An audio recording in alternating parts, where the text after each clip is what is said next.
Nongeye kubasuhuza no kubaha ikaze kuri channel yacu. Bashimiye kandi uburyo mukomeza kutwereka ko turi kumwe, ko mudukurikira. Video y'uyu munsi tugiye kuganira uburyo umuntu ashobora kugabanya ibinure byo mu nda cyangwa se kugabanya inda nini mu gihe cy'iminsi 7 gusa kandi nta siporo, nta regime zidasanzwe akoresheje. Niba ari ubwa mbere rero ugeze kuri channel yacu, wadushyigikira ukora subscribe, like na share ndetse ugasangiza abandi iyi video. Tudatinze rero, uburyo umuntu ashobora gukoresha kugira ngo agabanye inda nini cyangwa se ibinure byo mu nda, akeneye ibintu bitatu. Nk'uko mumaze kubimenyera mu biganiro byacu, dukoresha ibikoresho umuntu ashobora kubona hafi, ibikoresho byo mu rugo kandi ibikoresho bidahenze. Ibikoresho rero dukeneye uyu munsi ni amazi ashyushye y'akazuyaze, indimu isharira cyangwa se ya citron, ndetse na apple cider vinegar cyangwa se vinegere ikozwe muri pome. Ngibyo rero ibintu bitatu tugiye gukoresha uyu munsi. Reka tubanze turebere hamwe akamaro ka buri kintu cyose muri ibyo ngibyo. Ikintu cya mbere twavuze ni amazi ashyushye y'akazuyaze. Iyo hari video nakoze mbere ivuga ku kamaro k'amazi ashyushye, niba ushaka kuyireba ndashyiraho link muri description y'ikiganiro, wanyuraho ukayireba birambuye.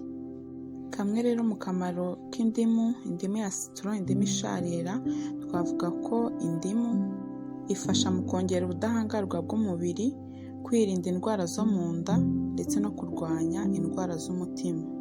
Apple cider vinegar rero nayo ifite akamaro ko gufasha umuntu ushaka kunanuka, kwica bagiteri mbi zo mu mubiri, kuringaniza umuvuduko w'amaraso ndetse no kuringaniza isukari mu mubiri.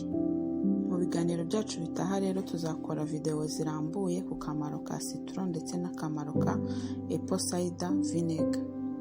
Rero uko umuntu abikoresha, urafata akarahure kamwe k'amazi, amazi ashyushye, amazi y'akazuyaze, amazi afite uburinganire nyine ku buryo utayanywa akagutwika. Amazi y'akazuyaze twese turayazi.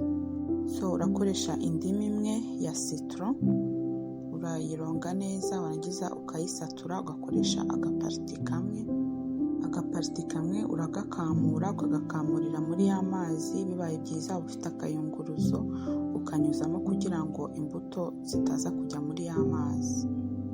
Rero iyo umaze gukamuriramo ya ndimu, urafata akayiko kamwe, kano kayiko gatoya umuntu akoresha ari gushyiramo isukari mu cyayi, akayiko gato cuillère à thé.